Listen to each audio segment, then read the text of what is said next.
A Life in Gardens and Light. Claude Monet's story. What color is the world we face every day? To some, it might just be the static green of trees or the drab gray of buildings. But about 150 years ago, there was a man who proclaimed that every object in the world is a living feast of light. He was a painter who refused to accept fixed colors on a canvas, choosing instead to capture the fleeting, ever-changing moments of light itself.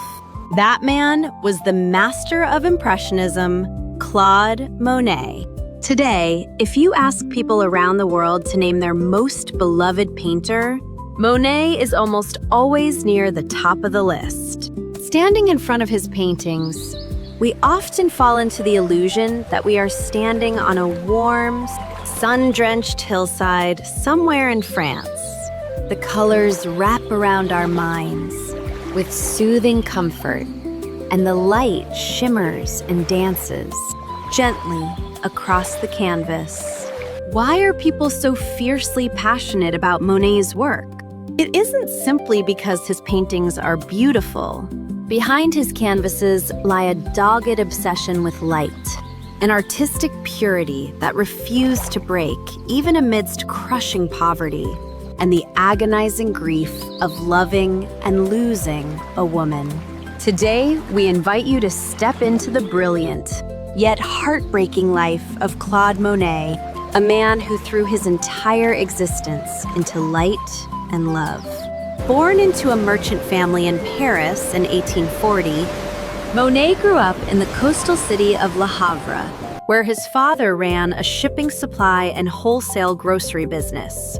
His wealthy, business-minded father desperately wanted Monet to follow in his footsteps and take over the family trade. Naturally, Monet, who possessed a remarkably strong artistic temperament, constantly clashed with his father's expectations.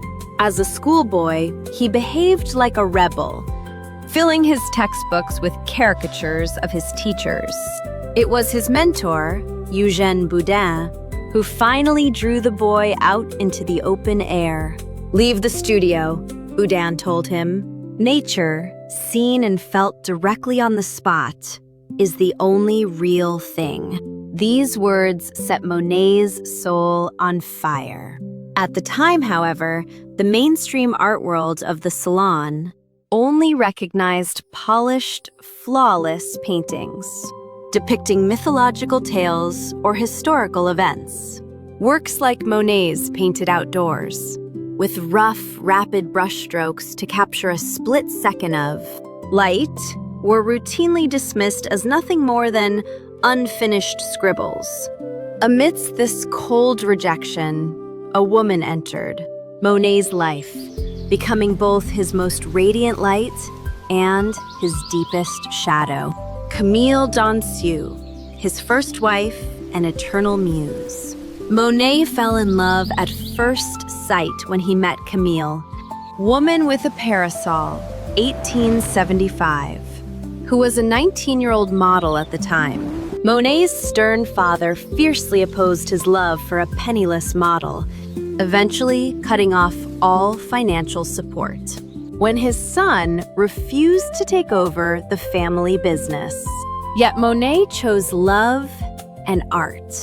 The price he paid for that choice was devastating poverty. The letters Monet sent to his colleagues during this period are heartbreakingly desperate.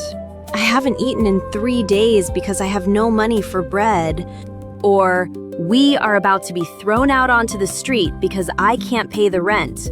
So please, lend me a few francs." Yet, even in this grim reality, Monet's canvas shone with his love for Camille. Take a look at his masterpiece, Woman with a Parasol, 1875. Against a backdrop of blue sky, Camille stands on a grassy hill in a white dress, turning her head to look back. Her veil and the grass whip in the wind, drenched in brilliant, cascading sunlight. To Monet's eyes, Camille was more beautiful and dazzling than any goddess. With his rough, rapid brushstrokes, Monet preserved that exact split. Second, the sensation of the wind, the temperature of the sunlight, and the profound love he felt for his wife. But poverty was cruel. Undernourished and lacking proper medical care, Camille passed away from illness at the tragically young age of 32. On that tragic morning, as Camille drew her last breath, Monet sat at her bedside, weeping as he picked up his brush. Driven by his primal instinct as a painter, he began capturing the eerie, shifting colors of death and light as they washed over his wife's fading, ash-gray face. Monet later confessed to a friend, "The instinct to capture the final image of the person I loved took over. I loathed myself for it." For the painter who had lost his love, nothing remained but a cruel sentencing fate. He had no choice but to keep painting the light. Years passed, and by the late 1880s, Monet's revolutionary style finally began to gain recognition, bringing an end to his long years of poverty. Finding financial stability, Monet settled in 1890 in Giverny, a small railway village near Paris. It was here that a grand act of creation began, one that would entirely redefine the latter half of his life. Monet bought a house in Giverny and purchased the surrounding land to cultivate a massive garden of his own design. Although he hired gardeners, Monet himself woke up at the break of dawn every day to tend to the flowers and dig the ponds.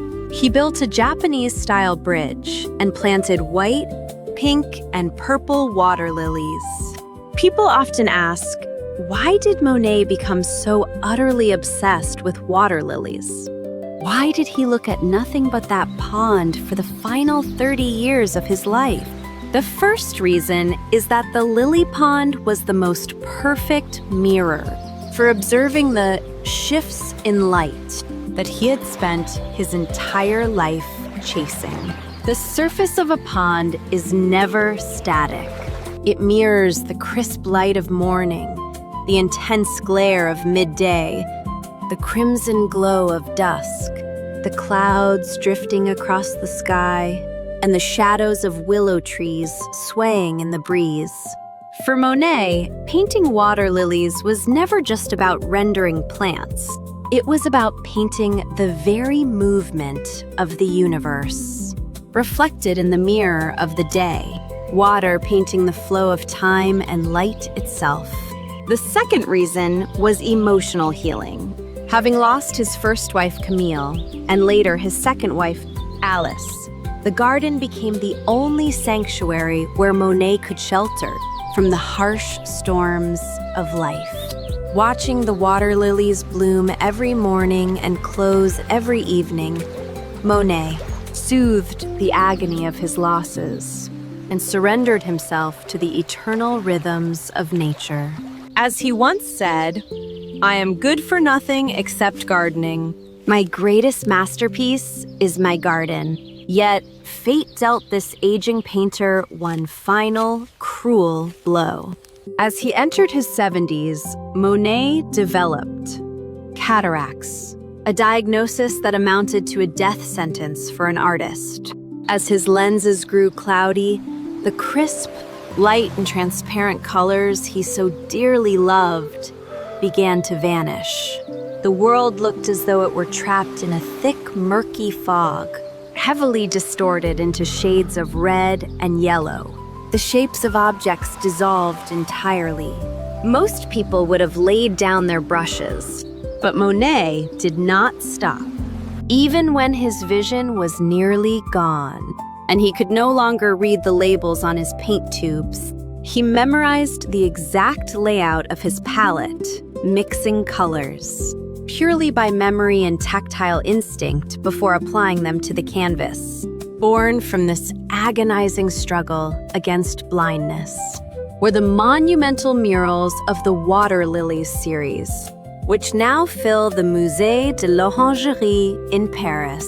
Stepping into the water lilies, the rooms at the Orangerie brings a profound wave of emotion, making you feel as if you are floating right in the middle of a vast pond. These paintings have no horizon and no sky. There is only an endless expanse of water, lilies drifting on the surface, and the reflections of willow trees and clouds beneath. Up close, the forms are blurred, and the thick, chaotic tangles of brushstrokes make it hard to tell what you are looking at. After all, this was the residual image of light seen not through eyes, but through the eyes of a failing artist's soul. But the moment you take 3 or 4 steps back, magic happens. The coarse brushstrokes unite into a shimmering, living dance of light, and the deep, mysterious blues of the pond completely overwhelm you. This is the real reason people love Monet. He did not simply copy the scenery before his eyes. Instead, he restored onto the canvas the exact temperature of the air, the tremor of the light, and the inner emotions he felt when facing that landscape. Because of this, we who look at his paintings a century later find ourselves standing in the Giverny garden, feeling the exact same breeze and basking in the exact same sunlight that Monet did. In December 1926, having completed his final water lily murals for the Musée de l'Orangerie, a project to which he gave his final years, Claude Monet quietly closed his eyes at his home in Giverny at the age of 86. On the day of his funeral, his lifelong friend and French Prime Minister, Georges Clemenceau, ripped the black mourning cloth off Monet's coffin and shouted, "No! No black for Monet! Black is not a color for Monet!" He then grabbed a flowered curtain, hanging near a window, and draped it over the casket. It was the most perfect farewell for a painter who spent his life rejecting darkness to sing only of light and color, despite the profound grief of losing his wife to poverty and the despair of losing his sight. Monet never broke his brush. For him, painting was the only path to overcoming life's agonies and a profound hymn to the world itself. The reason we still find solace in his art today is because beneath those brilliant, warm lights lies the noble, unyielding spirit of a human being who endured all of life's twists and turns. Everything in this world changes. Time marches on, loved ones pass away, and even the painter's eyes grew dim. Yet the light and the water lilies of the Giverny garden that Monet captured still breathe on the canvas. Today, living as an impression that will never fade, even a century later.